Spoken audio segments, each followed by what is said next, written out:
이런 말이 있지. 안채엔 토정비결, 사랑채엔 정감록.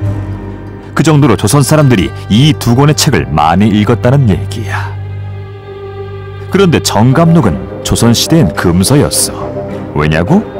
조선의 이시 왕조가 망한다는 내용이었거든. 정감록은 온갖 역모 사건에 연루돼 위험한 책으로 분류됐어. 그래도 정감록은 끈질기게 그 생명력을 이어갔지. 결국 조선 왕조는 정감록의 예언처럼 막을 내리게 돼. 그런데 정감록의 예언은 이게 끝이 아니야. 1950년 한반도를 덮친 전쟁의 그림자. 맞았어. 정감록은 전쟁까지도 예언했지. 인천과 부평 사이 밤중에 배 1000척이 정박한다. 이 구조를 본 사람들은 맥어더 장군의 인천 상륙작전을 떠올렸어.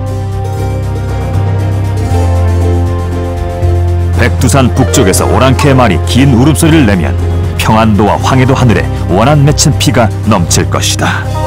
이건 중국의 참전을 의미한다는군. 잠깐. 충분하지 못한 자료를 바탕으로 추론하는 건 위험한 일이야. 하지만 정감록이 오랜 세월 이어져 온 데는 분명한 이유가 있을 거야. 사람이 발명한 거라면 사람이 풀 수 있는 법. 지금부터 정감록을 둘러싼 미스터리를 하나하나 파헤쳐 보자고. 모두 준비됐나?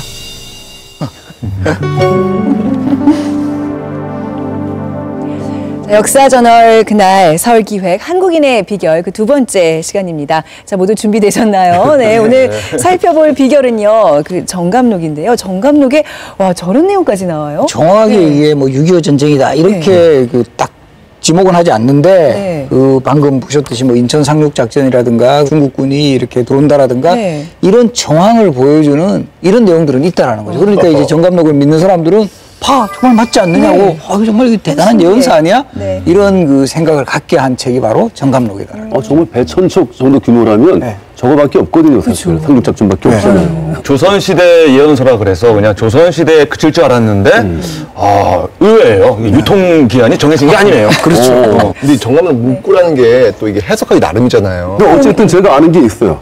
정감록의 핵심은 이제 딱 이겁니다. 일씨가 망하고 정씨가 왕이 된다. 그리고 다음 도읍지는 계룡산이다. 계룡산이다. 근데 그런 식이면은 거의 맞는 얘기인 것 같아요. 지금 결과적으로. 그죠? 조선 왕조는 지금 이제 끝이 난 상태고 계룡산 쪽에 세종시가 있으니까 그런 것들은 맞힌 거 아닌가요? 거의 한 반은? 잠깐만요. 이거 초반부터 너무 빠져들면 안 됩니다. 아니에요? 또한 경우에도 혹세무민은 안 돼. 제가 지금 정감록을 가지고 있는데 같은 정감록인데 목차부터 달라요. 책마다. 순서도 다르고 여기는 무학 비결이 먼저 나오는데 이거는 뭐 도선 비결이 먼저 나오기도 하고. 정감록은 굉장히 이본이 많거든요. 그 이본이 많은 이유는 정본이라고 딱히 말할 수 있는 것이 없다. 그럼 무슨 뜻이죠? 왜냐하면 금서였기 때문에 정본이라고 할 수 있는 것은 없고 여러 종류의 정감록들이 있다 하는 것이 우선 굉장히 흥미로운 사실이고요. 그런데 이제 정감록이 인기를 얻어가니까 나중에는 그걸 연상케 하는 다른 많은 예언서들도 정감록이라고 부르는 현상이 나타났습니다. 마포갈비도 어느 순간에는 마포뿐만 아니라 온 동네에서 마포갈비가 되는 거예요. 그게 이제 많이 이제 팔리니까. 또 한편 생각해 보면 필사자의 목적에 의해서 얼마든지 가필과 삭제가 가능했다는 뜻도 되는 거 아닙니까? 그런 점에서 정감록이라고 하는 텍스트는 죽은 텍스트가 아니라 살아있는 텍스트였다. 이걸 말하자면 끊임없이 변형되어가고 끊임없이 복제되어가고 끊임없이 확장되어가는 업그레이드가 계속 진행되는 책. 기록상 그러면 처음으로 정감록이 등장한 건 언제쯤 되는 겁니까? 그래서 우리 공식 기록에 보면은요, 제일 먼저 등장하는 게 이 비변사 등록이에요. 영조 때인 1739년 6월에 너무 이런 여러 지역에서 지금 특히 서북 지역에서 이 정감록을 많이 읽고 이걸 가지고 무슨 별난 같은 게 일어나니까 이걸 철저하게 조사해야 된다. 이게 처음으로 이제 기록에 나오고 바로 2달 후인 그 영조실록 기록에 보면은 그 영조가 이제 특히 서북 변방 사람들이 정감의 참의의 색들을 자주 읽어가지고 서로 전에 이야기해서 이게 너무 문제가 심하다. 근데 어쨌거나 이게 이 정감록의 이 내용들이 사실은 이게 코에 걸면 코걸이, 네. 귀에 걸면 귀걸이 이런 식으로 되잖아요. 더군다나 이씨왕조 망한다가 핵심이라면서요. 그러면 왕실의 불만을 가진 사람들한테는 이보다 더 좋은 책이 없는 거죠. 1782년 엄청난 규모의 영모 사건이 발각된다. 주범은 서북 출신 천민 문인방과 명문가 양반 이경래. 이들의 계획은 치밀했다. 양양, 강릉, 원주를 거쳐 동대문을 통해 도성을 함락시키는 것이었다. 하지만 거사는 실패하고 신문 과정에서 이들이 반란의 명분으로 삼았던 책이 드러난다. 바로 정감록이었다. 우리가 흔히 조선의 영정조 시대를 르네상스 시대라고 시대. 얘기하는데 그렇죠. 은근히 그 영모 사건이 많았던 많아요. 또 시기이기도 해요. 그렇죠. 아무리 그 시대가 좋고 뭐 네. 태평성대다라고 일컬어지는 시대에도 분명히 소외 세력이 있다라는 거죠. 근데 이제 조선 하면은 뭐 엄격한 신분제가 대표적인데 그 문인방이라는 사람은 천민이잖아요, 천민. 네, 천민 출신이었죠. 근데 어떻게 양반하고 같이 편을 먹고 영모를 어떻게? 그 당시에는 정치적인 변화를 꾀하는 그 양반들, 그러니까 실세한 세력들은 자기들의 입지를 강화하기 위해서 예언 또는 점, 복 이런 것들의 도움을 필요로 했습니다. 양반과 술사들의 연합 형태가 일차적으로 나타나는데 그것이 이제 당시의 18세기의 사회적인 여건하고 또 맞아떨어진 것 같아요. 좀 때부터 우리도 보면은 살죽에 뭐 주인을 죽이는 노비들의 뭐 개, 또 뭐 검개 이런 게 어느 정도 형성이 되면서 체제에 이 저항하고 반항하는 이런 세력들인데 정감록이 유포되면서 이 왕조 교체까지도 꿈꾸니까 이런 세력들이 이제 더 요즘으로 치면 뭐 이런 탄력을 받았다. 약간 이런 분위기 속에서 또 거기에 호응하는 양반 세력들하고 이렇게 결합하는 바로 그런 형태라고도 볼 수 있죠. 천민과 양반이 손을 잡을 수 네. 있었던 거는 바로 이 정감록이 뒤에 있었던 네. 거예요. 그 목표였던 연결고리를 만들어준. 정감록을 알았기 때문에 문인방 같은 천민이 힘을 한번 내볼 수 있었던 건데 그걸 모르잖아요. 천민들은 교육을 받을 계획이 없는데. 영종조 시기가 왜 르네상스 시기라고 그랬잖아요. 특히 이제 이 시기에 이제 교과서에서 딱 이야기하는 단어가 하나 있죠. 바로 서민 문화의 성장. 근데 서당이 많이 생겨나거든요. 네. 그래서 자식 교육도 이제 서당이 많이 시키고 또 이제 종이 같은 것도 많이 보급되어가지고 책 같은 게 많이 만들어지거든요. 그러니까 이런 걸 통해서 이제 많이 읽을 수 있는 사람들이 많아지는 것이죠. 네, 네. 신분 고하에 상관없이 문인방도 그런 사람이 한 명이에요. 근데 문제는 뭐냐면 그렇게 이제 글을 읽고 책을 읽을 수 있다 할지라도 그런 사람들이 그 고위 관료, 그러니까 관료 체제에 흡수되는 건 아니거든요. 신분이 낮으니까요.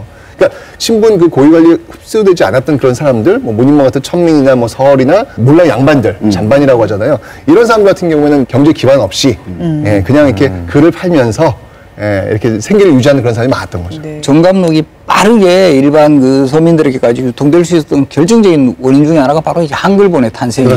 그렇게 보면 아무래도 이제 한자 같은 경우는 이거 뭐 해석이 어떻게 되나 이건 뭐 봐도 좀 되게 헷갈릴 수 있는데 한글로 딱 압축적으로 탁탁 이야기를 해주니까 이게 상당히 이제 사람들에게 저 파급력이 딱 이렇게 된 거고 컸겠네요. 네. 그렇게 안 크잖아요. 네. 이것도 정말 파급 그 여러 전파되는데 정말 결정적인 거예요. 정감록이 한국문학 전집 100권이라고 생각해 보세요. 이거 일반 학생들 안 읽거든요. 안 읽죠. 근데 딱 보면 만만해 보이잖아. 나도 읽을 수 있겠네. 요즘도 폭행용, 폭행 사이즈로. 예. 결국 그 한글이 큰 힘을 준 건데 결국 한글을 창제한 분은 이제 세종대왕이시잖아요. 그러니까 정감록 유포의 가장 큰 공헌자는 결국 세종대왕 되는 건가요?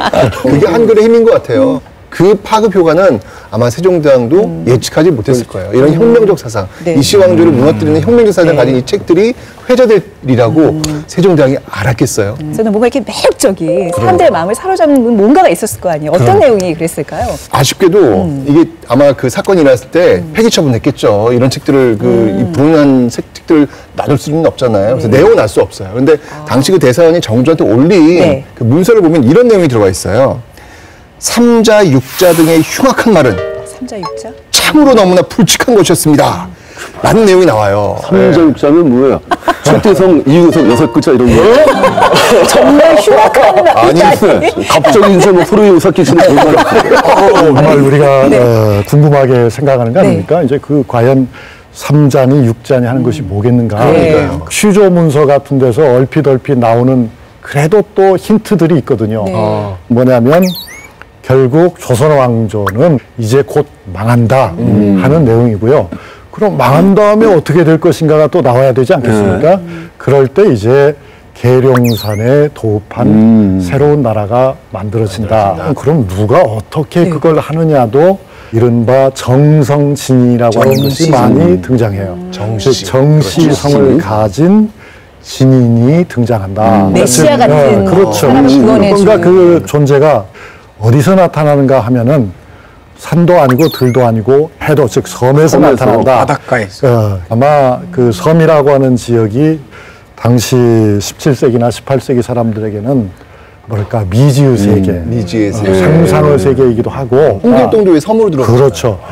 결국 그런 것들을 모았을 때 이러한 예언을 바탕으로 해서 누군가가 일어날 수 있는 명분이 된다는 거죠. 지금 생각이 듭니다. 들어도 어머 그래서 누가 나오는데 막 이렇게 호기심을 자극하는데 당시 사람들은 어땠겠어요. 그러니까요. 네, 뭐 아주 구체적이잖아요. 그런데 하필이면 말이죠. 정감록을 쓴 사람은 그 많은 성씨들 중에서 왜 정씨를 선택한 걸까요? 우리가 성씨가 250개쯤 된대요. 제가 그래서 한번 준비해봤습니다. 자, 한번 보시면, 자, 이렇게 지금 정리가 되고 있습니다. 예비 후보자들이에요? 그러네요, 지금. 궁금한 거죠? 자, 보시면 알겠지만, 정몽주, 정도전, 정여비, 이 사람들 딱 지금 조선이 굉장히 체질 비판적인 그런 인물들이잖아요. 유난히 정씨들 중에 좀 많았네요. 그러니까요. 조선에 반대하는. 근데 뭐 저분들은 이제 다 후보인데 한 명을 뽑아야 된다면 저는 뭐 제 소중한 한 표 1번에 지금 드리고 싶은데 일단 조선이 건국되기 전부터 저분은 원조예요. 저기 써 있잖아요. 원조 안티 조선이에요. 조선은 세워져서는 안 된다. 이 씨가 왕이 돼서는 안 된다라고 강력히 주장을 했던 분이고 게다가 이방원이라는 이 씨의 손에 목숨을 뺏긴 분이란 말이에요. 얼마나 한이 깊은 분이란 생각이 들고 조선시대라는 배경을 생각한다면 정도전이 아닐까 이런 생각이 저도 지금 거기에서 좀 뭐라고 예. 신뢰의 원조 조선 설계자라고 되어 있잖아요. 상당히 영향이 큰 개국 공신력에서도 불구하고 그렇죠. 권력 싸움에 밀려가지고 결국 반역자로 운명을 뒤집었을 때 비참하게 죽은 인물이 아닙니까? 제가 봐도 정도전일 것 같아요. 그래. 본인이 다 일어났는데 근데 한순간에 제거가 돼요. 인터넷을 또 뒤져보니까 정도전이 역성혁명을 합리화하면서 자신의 이념을 전파하기 위해서 정감록을 썼다는 주장들이 만만치 않아요. 제가 볼 때는 정도전은 리모델링까지는 생각을 했겠지만 재건축은 아니다. 완전히 부수고 다시 짓는 건 내가 힘들게 지어놓은 거기 때문에 잠깐만. 그냥 주방 좀 바꾸고 재건축은 저분의 주특기예요. 그래도 뭐니 해도 정도령 할 때 제일 많이 떠오르는 인물은 그래도 역시 기호 3번 정여립이죠.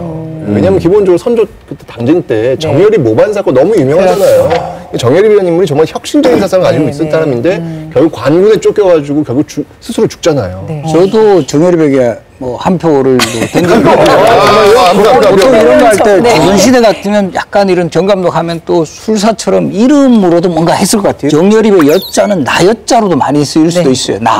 내가 세운다. 내가 새로운 왕조 건설하고도 잘 맞아떨어지는 인물이고 실제 이 정여립이 영모 사건이 일어났을 때 여러 가지 참이슬 같은 것도 유행을 했고 뭐 무슨 그런 뭐 비결류 같은 것 그런 이야기도 많이 나왔고 사실 정감록 자체를 누가 썼느냐 그거는 알 수가 없는 일이죠. 우선 정감이라고는 이름 자체가 대단히 상징적이죠. 왜냐하면 정이라는 성씨가 조선 왕조와 불화한 그런 큰 선비들도 많은 유독 많은 집안이 정씨다 하는 것이 하나 있다. 그런 상징성이 있고요. 그 다음에 감이라고 하는 것이 거울 아닙니까? 거울이라는 것은 바로 예언의 도구죠. 그리고 뭐 역사를 우리가 거울감으로 표현하기도 하는데 결국 과거를 통해서 미래를 비춰주는 어떤 그 신령한 힘을 가진 것이 거울이죠. 우리 그 사실 이게 서양에서도 그런 느낌이 드는 게 우리 백설공주도 그렇잖아요. 백설공주하고 거울하고 누가 제일 예쁜 예언을 하는 게 약간 그런 문화 같은 게 이어지는 것 같아요. 거울에. 어쨌든 이제 그 정감록이라고 하는 것이 그렇게 큰 역할을 하게 된 것은 16세기 이후로 조선 사회에 위기 의식이 점점 누적이 돼가지고 정치적으로나 사회적으로나 경제적으로나 한편으로 보면은 발전이라고 볼 수 있지만 다른 한편으로 보면 어떤 그 기존의 방식으로는 해결이 안 되는 누적된 문제들이 쌓여가지 않았나. 영모 사건과 연루가 됐기 때문에 이거 뭐 굉장한 탄압을 받았을 것 같거든요. 그러니까 이때부터는 보다 강경한 그런 처벌을 하게 되는. 그래서 뭐 심지어는 그 투옥시키고 뭐 또 귀양 보내고. 근데 왜 보지 말라 그러면 더 보고 싶고 하지 말라면 더 하고 싶고 그런 처벌이 효과가 있었을까요? 별로 그렇지 않아요. 그 이후에도 왜 그 조선왕실 막 비판하는 괴설을 막 붙잖아요. 네네. 그런 괴설 사건에도 여전히 이 정감로가 단골로 등장을 하죠. 특히 우리 예전에 있죠. 1811년 그 홍경래의 난. 네네. 홍경래의 난에도 이 정감로에 영향을 미쳤어요. 거기에 보면 네. 홍경래가 처음에 이제 반란을 일으킬 때 이제 그 경문을 내겁니다. 평안도 지역은 백성들이 모두 이제 도탄에 빠지고 그 삶이 이제 아주 척박한 이런 상황에서 이제 세상을 건질 성인이 나타났다. 네.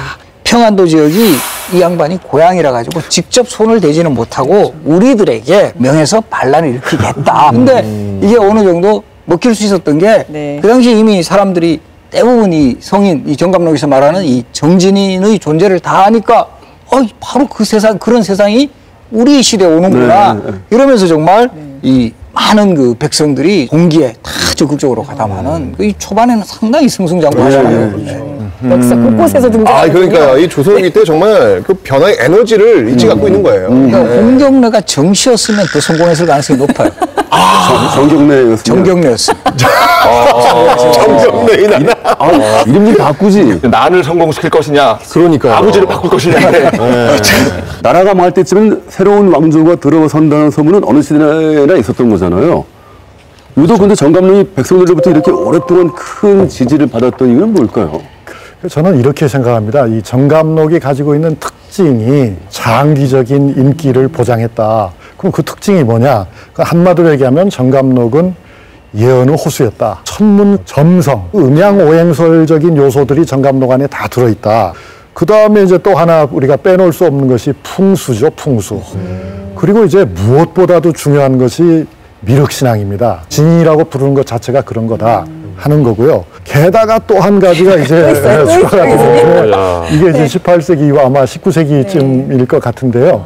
천주교, 즉 서양의 기독교적인 요소들도 사실은 정감록에 대단히 중요한 역할을 하게 된다. 이래서 결국 정감록이라고 하는 것은 어떤 취향을 가진 사람도 거기에 뭐랄까 마음을 의지할 수 있는 네. 그런 요소들이 있었다. 우리 초등학교 때 전과라고 있죠. 예언서의 전과 같아요. 예언서의 전과. 네. 진짜 모든 게 다, 있는 그러니까 한 시대의 어떤 사상 종교가 다 담긴 막 용광로 같은. 좀 아쉬운 거는 계속 너무 진인을 기다리기만 하는 것 같아서 네. 이제 기다리기만 하지 말고 좀 찾아 나서거나 네? 우리가 진인을 만들어내거나 아니면 사실은 나였어라고 하든지. 동학 접주 전봉주는 전주성 전투 전날 부하들에게 묘한 부적을 나눠준다. 이 궁을불을 태워 마시면 적군의 총과 화살도 피할 수 있다. 궁을이란 정감록의 핵심 개념인 궁궁을을에서 따온 말. 다음 날 동학 농민군은 전주성을 함락시킨다. 정감록을 차용한 동학. 정감록은 동학에 흡수되며 새로운 방향으로 진화한다. 네. 총탄과 화살을 다 막아낼 수 있는 무적이라. 근데 뭐 이게 효력이 있었을 리는 당연히 없는 건데, 이게 궁궁을이라 그래서 이게 무슨 의미예요? 궁궁을을? 어떤 사람은 그게 활궁자다. 궁궁이니까. 궁궁이니까. 그래서 활활이라고 그걸 읽는 사람이 있었어요. 활날 타오르라. 그래서 활활이라는 게 그게 뭐냐. 그것도 어떤 사람은 이것이 들판이다라고 생각하는 사람도 있고, 이것이 살리는 기운이다라고 보는 사람도 있고, 또 어떤 사람은 그 궁궁을 자를 합쳐서 써놓고서 앉을 좌자다. 그러니까 이거는 전쟁이 일어났을 적에, 환란이 닥쳤을 적에 어디 딴 데로 가지 말고 집에 그대로 머무르라. 꼼짝 집에 있어라. 꼼짝 마라. 움직이지 마라. 그런 뜻으로 이제 읽었다고 하는데요. 저는 그 해석이 한편이네요. 그러니까 뭔 소리야. 이불 안에 있어야 돼. 그러니까 궁궁을의 어떤 공통적인 건 뭐냐면 난이 일어났을 때 피난처를 의미하는 거죠. 해결 방안. 해결 방안. 동학에 가면은 이제 이야기가 달라지는 거죠. 그것이 바로 이제 태극이라는 거죠. 태극. 두 글자를 이렇게 포개면 이렇게 태극의 모양이 된다. 그렇네요. 어떻게 보면 태극을 공자처럼 보이기도 하고 을자로 나는 것처럼 보이기도 해서 태극이다. 한 가지 좀 의아스러운 거는요. 그 동학의 이미지는 저한테는 뭔가 이 사회 개혁을 위해서 외치는 어떤 근대적인 사회운동 뭐 이런 이미지가 있는데 정감록은 조금 이렇게 근대적이지는 않은 느낌이 있거든요. 그런데 그 둘이 연결이 된다, 영향을 미쳤다고 하니까 저도 지적했지만 이 예언서의 종합백과사전, 이 예언서의 정과적 성격이 있으니까 바로 또 동학의 어떤 그 이념 추구하는 그런 뭐 평등 사상이라든가 뭐 신분제 해소라든가 이런 내용들하고도 또 맞물리는 장면들이 있다라는 거죠. 오랫동안 민중들 사이에 정감록이 뿌려놓은 밑거름이 있었기 때문에 그것을 토대로 해가지고 동학이 비로소 싹을 틔울 수 있었다 이렇게 정리된다는 거죠. 그렇죠. 바로 궁을부라고 하는 개념을 사용하는 보더라도 정감록의 아주 핵심이 되는 키워드를 동학이 받아들이고 있다는 것을 우리가 알 수 있고요. 동학의 그 동경대전이나 용담유사를 보면 역시 그 정감록에 나와 있는 내용들이 많이 언급이 되고 있습니다. 그리고 이제 우리가 동학이 실제 운동으로서 발전하는 과정을 보더라도 그 선운사 마해석불에서 이 동학 지도자가 그 석불의 배꼽을 깨고 거기서 이제 뭐 비결을 꺼냈다 하는 그런 이야기가 나오지 않습니까? 그리고 이제 결국 실제로 저기서 이제 어떤 비결이 나왔느냐 안 나왔느냐는 우리가 알 수 없죠. 그러나 사람들은 그 말을 믿는 거죠. 실제로 그러한 소문이 있고 난 다음에 손화중의 인기가 굉장히 올라가서 손화중 휘하의 동학 교도들이 아주 그야말로 폭발적으로 늘었다 하는 것만 보더라도 동학이 그들이 실제로 그걸 신봉했느냐는 여부와는 관계없이 정감록에 대한 신앙이죠. 이제 정감록 신앙을 적극적으로 활용한 것은 뭐 틀림없습니다. 선운사 마해미륵불 교수님 다녀. 네, 저도 저기 가서 그 꼭 제가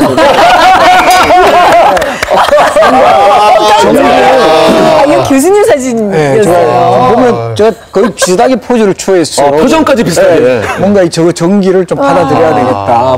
뭔가 비결이 들어있을 것 같아요. 잠깐만요. 비결이 풍만한.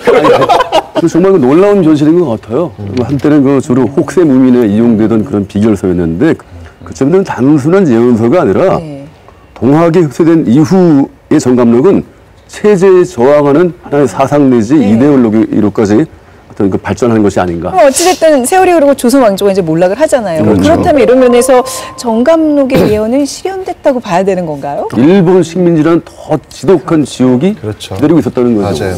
그러니까 우리는 진인을 기다렸는데 이게 표현이 좀 그렇지만 진상이 와버린 거 아니에요? 그러니까 아니 너무 적합한. 그래 오늘 아니 어쨌거나 그래서 어떻게 보면 응원합니다. 이제 그 뒷부분만 보면 예언이 또 좀 틀린 거란 말이에요. 그렇게 되면은 아 이게 틀렸구나 하면서 정감록을 믿는 사람들이 점점 줄어들거나 이제 없어져야 되는 거 아닌가요? 그렇지가 않아요. 그러니까 그게 정감록의 힘이라는 거예요. 그러니까 예전까지는 조선의 멸망을 예언하는 어떤 그런 책이었다면 이 시점이 되면 이제 식민지로부터 우리가 독립을 한다라는 그 미래를 예언하는 그런 힘으로 작용하는 거죠. 이게 저는 정감록의 힘이라는 생각이 이게 그 희망을 저버리는 것보다는 그럼요. 속도라도 차라리 이거라도 그걸 붙들고 있고 싶은 그런 염원이 간절했다는 거예요. 근데 저는 사실 그 정도로 지금 한국 사람들이 정감록을 신봉했다면 일본이 가만히 있지 않았을 것 같거든요. 그렇죠. 자, 그럼 과연 당시 일제는 이 정감록에 어떤 식으로 대응을 했을까요? 자, 이광용 아나운서 연결해서 알아보도록 하겠습니다. 나와주세요. 진짜 마이크 테스트.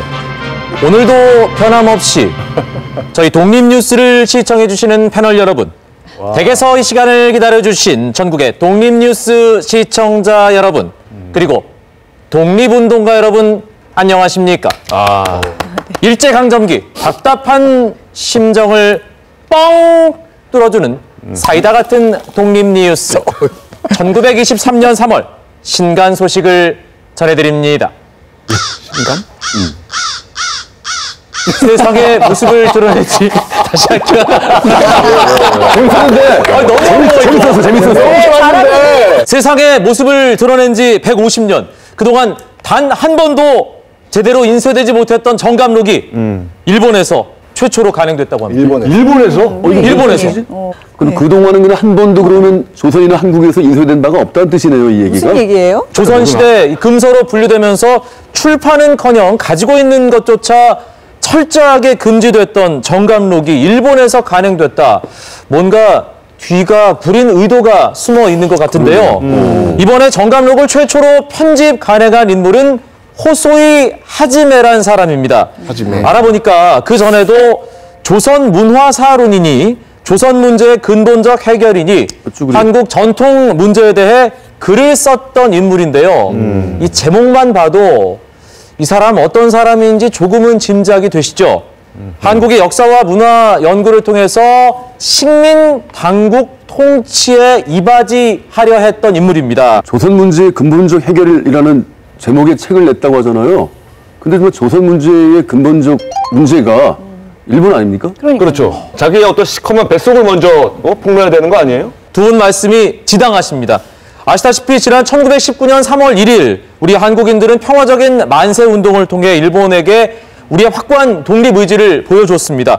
이후에 일본 당국은 한국인들 사이에서 독립과 관련된 이런저런 이야기가 퍼지는 것을 철저하게 금하고 있었는데요. 자연히 정감록도 감시의 눈초리에서 자유로울 수 없습니다. 하지만 우리가 누굽니까? 150년 동안 손에서 손으로 정말 필사해가면서 정감록의 맥을 이어온 우리 한민족 아니겠습니까? 네. 호소이도 아마 그 사실을 깨달은 것 같습니다. 유포를 금지하는 것이 불가능하다면 정감록을 공식적으로 간행해서 나름대로 생각했던 그 허구성을 낱낱이 폭로하겠다. 이런 의도를 가졌던 거죠. 과연 우리 한국인들이 호소이의 계략대로 이 정감록을 읽고 뭔가 계몽이라는 게 됐을까요?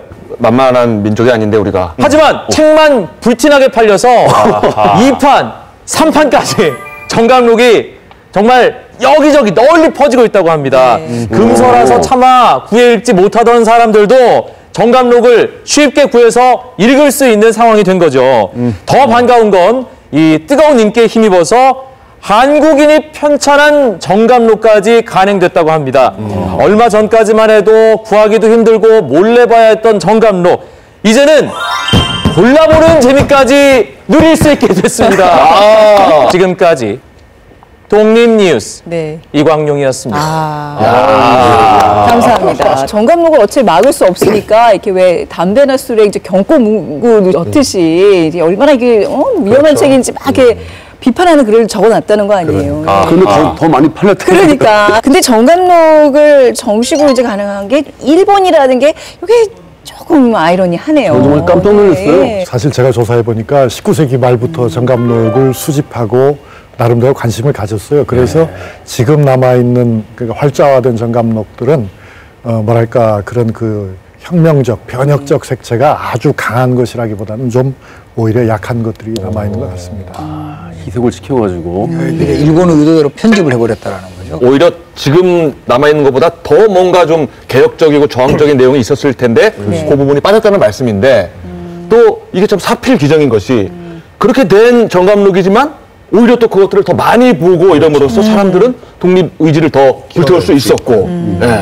그러니까 불난집을 가만 내둬야 되는데 부채질을 해버린 거예요. 이게 어쨌든 지금 또 좀 그런 부분도 있지만 어느 정도 그 효용, 긍정적인 효용도 있지만 또 보면 약간 부정적인 기능 이런 것도 꽤 이제 있죠. 그래서 당시 일제강점기 때 어쨌든 기사가 그 일제강점기 때는 이런 신문 기사로 많이 남아 있으니까 그런 기록만 보더라도 뭐 정감록으로 농민 속인, 뭐 가산만 탕진하고 낙담 기야, 기사년 등극 믿다가 떼거지만 생겨, 뭐 이렇게 사건 사고란에 그렇게 많은 정감록이 등장하는. 뭐 인용도 사실 이때 그 일제 강점기 때 가장 큰 사건 중에 하나가 이제 1937년에 이 백백조 사건이라 그래가지고 혹시 이제 정감록을 활용을 해가지고 이거를 자기 멋대로 해석하는 거예요. 뭐 쉽게 말해서 사기치는 거죠. 그러면서 이제 교주로 이제 자처하면서 이제 뭐 재산 같은 거 뭐 끌어모으고 여신도 뭐 함부로 이렇게 그 뭐 유린하고 마음에 들지 않는다고 실제 신도들을 일부 그 죽인 사실까지 이제 그 발각이 돼가지고 뭐 이때 뭐 한 314명이 아주 그 당시에 그 흔든 사건이었어요. 시대를 흔든. 그 사건이 워낙에 엽기적이다 보니까 네. 영화로도 만들어지고 그랬어요. 그러니까 뭐 꼭 정감록만의 문제 같지는 않고 그죠. 현대에도 일어나는 일종의 사이비 종교나 사이비 교주의 문제랑 비슷한 게 아닌가 싶은데 이 정감록 역시도 이제 이 양면의 얼굴을 가지고 있다 그럴까요? 그것이 잘 활용이 되면 그 일제에 저항하는 구심점이 돼서 우리를 지켜주는 무기가 될 수도 있고 자칫 잘못 사용이 되면은 누군가의 사리사욕을 채우는 데 도움이 되는 어떤 흉기가 될 수도 있는 그런 이중성이 있는 것 같아요. 자, 뭐 이제 일제 강점기가 그래서 끝났잖아요. 한국 독립이 이루어진 건데, 자, 그럼 정감록의 역할도 과연 끝난 걸까요? 1945년 광복을 맞았지만 정감록이 말하는 이상사회는 오지 않았다. 북쪽은 소련군이, 남쪽은 미군이 진주해 국토가 반으로 나뉘어 서로 대립하게 된 것이었다. 결국 한반도는 전쟁의 소용돌이에 휩싸인다. 하루아침에 터전을 잃은 사람들. 그들은 오로지 생존을 위해 기약 없는 피란길에 나선다. 3년간 이어진 참혹한 전쟁. 절망 속에서 정감록의 생명력은 다시 한번 되살아난다.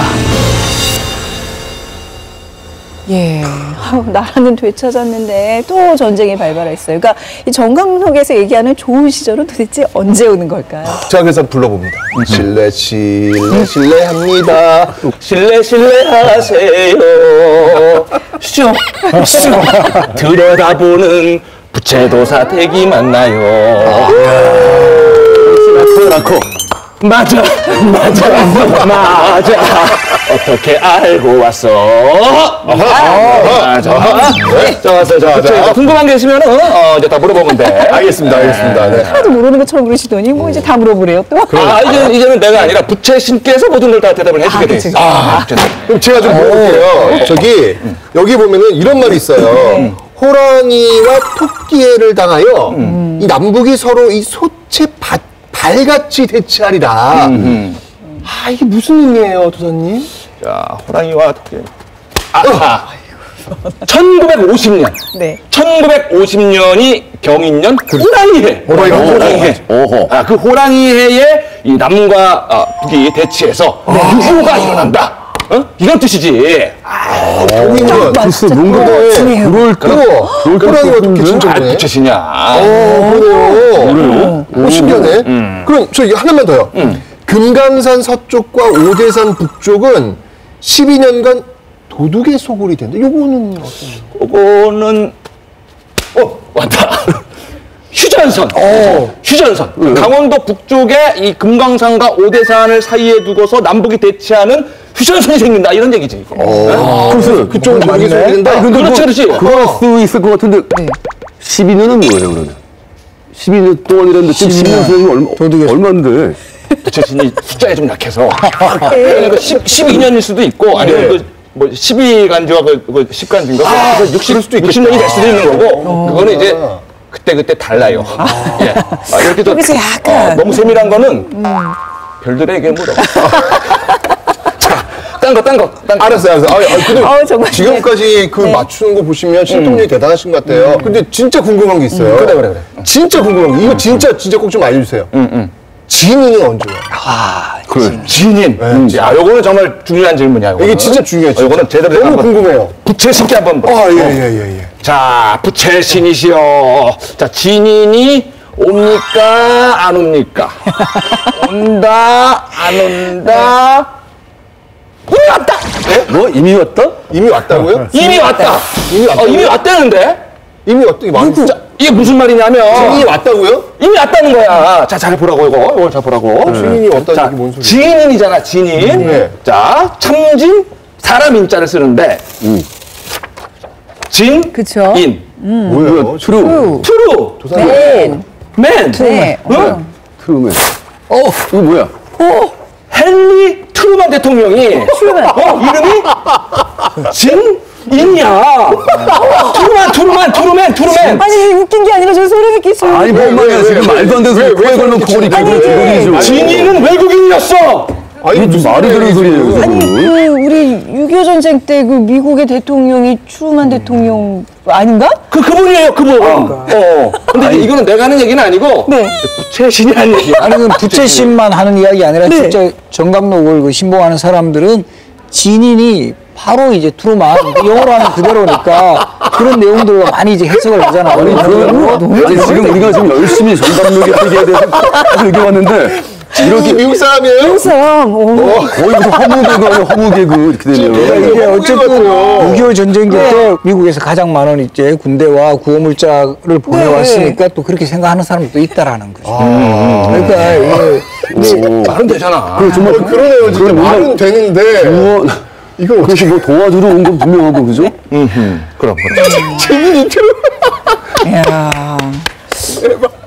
네, 아니 이거에 대한 이게 오해하면 안 되는 게 연구하셨으니까 이렇게 오해하는 게 있었을 것 같아요. 질문을 해주셔야 돼요. 얘기를 해줘야 되는 게요. 설명 좀 해주세요. 제가 지금 웃기려고 그냥 하는 얘기인지 알고 있는 것 같아요. 눈물 날 정도 너무 지금 웃겨요. 아니라는 거를. 그 사실 그 정감록 예언의 해석은 굉장히 신축성이 있잖아요. 네. 그래서 이제 그래서 트루먼이에요? 1945년 이후로는 미국의 영향력이 굉장히 강해졌기 때문에 조선의 한국의 앞날을 내다보는 사람들은 전부 다 미국하고 관련해서 해석하려는 경향이 좀 커진 것 같습니다. 그럴 때 이제 그 트루먼이라는 이름은 아주 호재가 되었던 거고요. 이제 예언이 국제적인 맥락에 맞춰서 좀 변해가는 그런 모습이 정감록도 있었습니다. 글로벌화. 아니 근데 정말 네. 시의에 맞기만 하면 어떤 엉뚱한 해석도 다 받아들이고 있는 것 같아요. 예언이라는 사후 해석이 아주 기가 막힌데요. 그 전운이 감돌고 있을 때 이러한 해석 충분히 통할 수 있을 거라는 생각이 들어요. 아무튼 실제로 정감록의 예언을 믿고서 가족들 다 데리고 여기저기 시골로 피난 간 사람들도 아주 많다고 합니다. 경북 영주시 풍기읍. 이곳은 정감록에서 말하는 십승지 중 제1승지다. 십승지란 난리를 피해 안심하고 살 수 있는 10곳의 땅을 의미한다. 신안주면이라는 게 있다고 지는 정감록 남쪽으로 가야 산다 이제 그 원인 때문에 오신 거지요.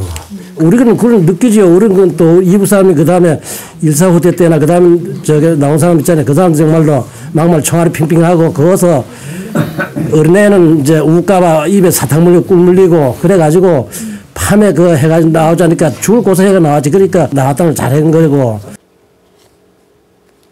풍기에는 정감록을 믿고 이주한 사람들, 즉 감록파의 후손들이 많다.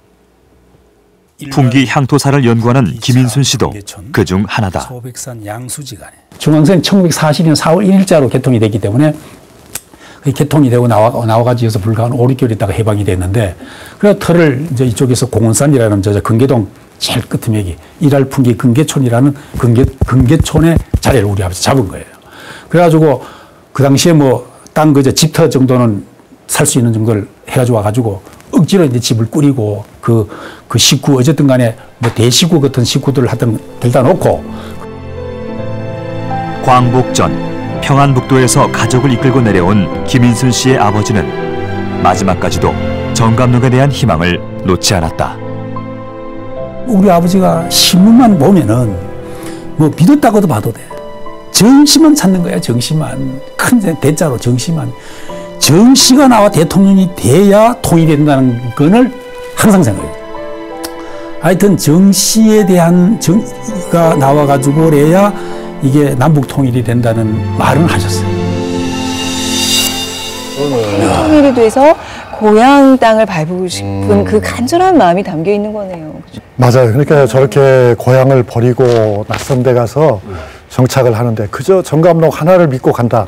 이게 참 오늘날 우리로서는 믿을 수도 없고 이해하기도 어렵습니다. 그런데 이런 일들이 사실은 18세기 말부터 서서히 일어났고 그래서 이제 그 제가 만난 사람들 중에도 속리산 한가운데 가서 보면은 그런 감록촌이 있는데 그 사람들은 지금도 충청도 사투리가 아니라 황해도 사투리를 쓰고 있어요. 그리고 우리가 화면에서 본 그 풍기 지역은 풍기 지역이 인삼으로 유명하지 않습니까? 예. 그것도 결국 개성에서 사람들이 와가지고 풍기서 인삼을 재배한 거고요. 풍기 인조견이 유명한데 네. 그것도 이제 그 정감록파들이 했다라고 그렇게 말합니다. 저는 이 정감록이 갖고 있는 이걸 믿는 사람들에겐 절박함이구나. 우리 사실은 아니 왜 저러지? 라고 하는 생각을 가질 수도 있겠지만 그때 당시를 돌아가 보면 아 그럴 수밖에 없겠구나. 아니 지금도 왜 만약에 전쟁 난다 그러면 막 마트 가서 막 라면 막 사재기 하고 막 그럴 수 있잖아요. 이 당시도 전쟁이 일어난다라는 예언이 있으면 정말 뭐라도 할 것 같은, 이거라도 믿고 이거라도 어떻게 피신을 해야 될 것 같은 그런 절박한 어떤 행동, 이건 이어져 나올 수 있겠구나.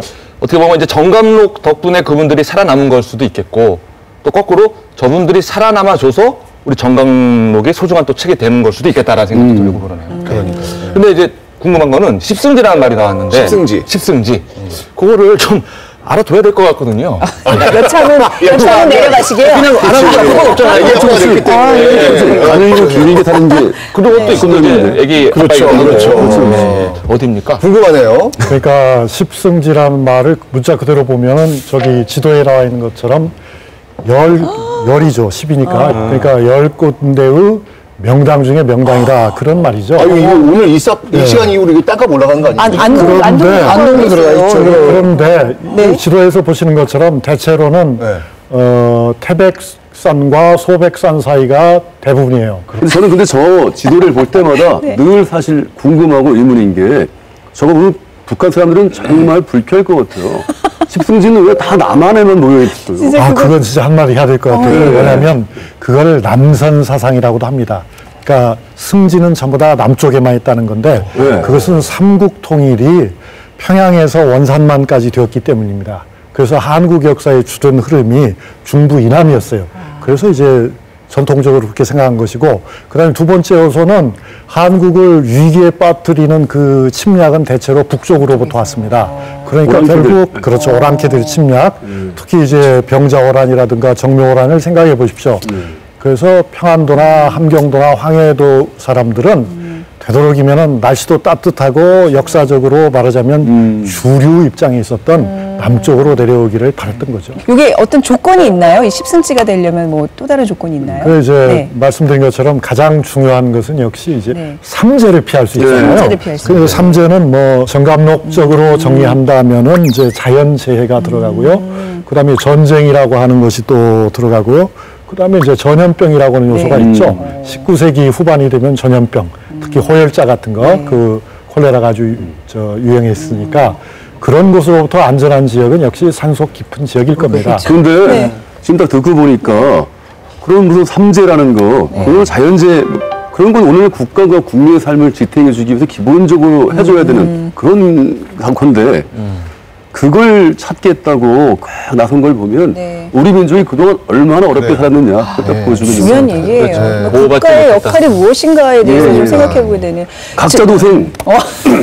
그렇죠. 이 십승지가 최근에 십승지를 찾아 떠나는 뭐 힐링 여행 해가지고 뭐 굉장히 또 유행이라 그러더라고요. 괜찮네. 지금 사실 이제 십승지 얘기하는데 전국에 한 100승지는 되죠. 그렇죠. 백승지가 아니라 아마 천승지가 될 겁니다. 자기가 행복한 동네가 맞습니다. 자기가 평화롭게 행복한 그러네요. 이분들 저 정감록 덕분에 살아남은 후손들이 있는데 혹시 지금도 정감록을 믿고 좀 따르는 분들이 남아 있을까요? 감록초는 사실상 이제 해체가 됐다고 볼 수 있죠. 물론 우리가 화면에서 보듯이 일부 그 후손이 살고는 있습니다만 1970년대 이후에 아주 거세게 일어난 도시화와 산업화의 바람을 따라서 감록을 믿고 온 감록파의 후예들도 다 대처 큰 도시로 나갔고요. 그들은 교육도 받아야 됐고 또 취직도 해야 됐기 때문에 사실상 이제 감록촌 그 존재는 희미해졌다 이렇게 볼 수 있습니다. 이상사의 기준을 보면 사실 지금의 기준으로 보면 거의 해결이 돼 있는 거예요. 그 대표적으로 이제 정감록에 영향을 받은 그 중산교의 창시자가 꼽은 이상사의 모습이 어떤 거냐면 밤낮이 모두 흔한 사회. 지금 사실 뭐 다 해결됐잖아요. 뭐 요즘 뭐 24시간 편의점도 많은데 거기다가 그 모든 그 곡식이 다 이렇게 풍성하고 온갖 과일이 이렇게 다 이렇게 풍성한 그런 세상. 근데 뭐 이거 과일 같은 경우도 요즘 정말 이건 뭐 우리나라 과일뿐만 아니라 뭐 온 나라에 나오는 과일 같은 경우 수입산까지 다 뭐 사시사철 이거는 뭐 그러다 보니까 지금 해석도 우리가 기다린 이상형은 24시 편의점과 대형마트 안에 있었다. 이제 그런 정도의 사회는 이미 실현되었다. 이러다 보니까 사람들이 마음속에서도 이제 정감록이 사라지는 이런 그런데 하지만 표면적으로 드러난 부분이 풍요로졌다고 해서 정감록이 필요 없는 완벽한 이상 사회가 도래한 것은 아니잖아요. 그렇죠. 그래서 지금 충분히 어지럽고 불안한 시대거든요. 요즘 뭐 SNS 같은 데 보면 온갖 유언비어가 난무하고 뭐 그런 걸 봐서는 이 시대에 맞는 또 정감록이 또 하나 출연한다고 해도 별로 뭐 어색하지 않을 것 같아요. 저는 좀 다르게 생각해요.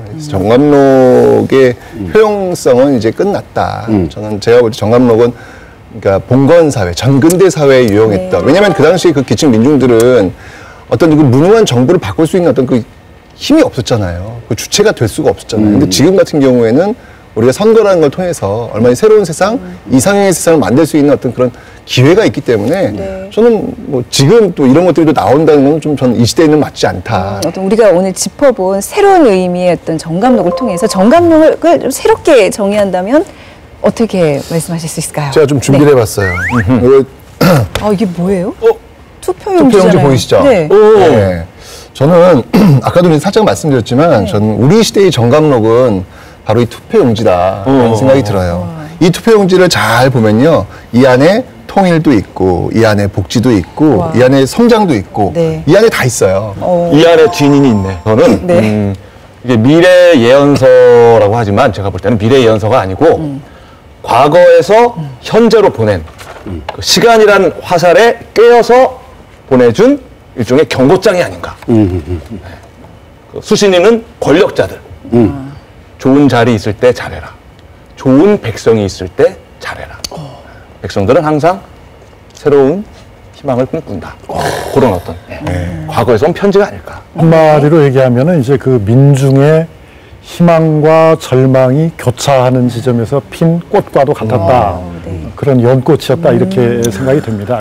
얼마나 그 고통스러운 세월들이 많았습니까? 그런 그 고통 속에서 민중들은 좌절하지 않고 뭔가 희망의 싹을 키워야 됐기 때문에 그런 것들이 결국은 이제 정감록으로 모아졌다. 결국 우리가 지금 지향할 수 있는 이상적인 사회는 오히려 정감록이 필요하지 않는 우리 스스로가 뭔가 이 잘 미래를 개척하면 뭐 이렇게 그 성취를 할 수 있다라는 그런 믿음을 줄 수 있는 어떤 예언서에 의지 않고 스스로가 이렇게 노력하고 잘 해나가면 뭔가 성취할 수 있다라는 그런 것이 더 중요하다는 거예요. 그러나 우리가 이 정감록에 담겨진 그런 뭐 이런 새로운 그 세상을 지향하고 뭔가 이런 좀 변혁을 꿈꾸고 했던 그런 또 모습들이 분명히 또 긍정적인 요소도 있거든요. 그런 또 긍정적인 기능들은 또 우리가 잘 수용을 해가 우리 이 시대 우리보다 앞서 나간 그 사람들이 또 이런 책에 또 희망을 걸고 살았다라는 그런 것을 또 한 번쯤은 생각해 보는 것도 중요할 것 같아요. 자, 오늘 이렇게 정감록에 대한 이야기 나눠봤고요. 다음 시간에는요, 이 조선 과학기술 발전에 큰 영향을 미친 인물이죠.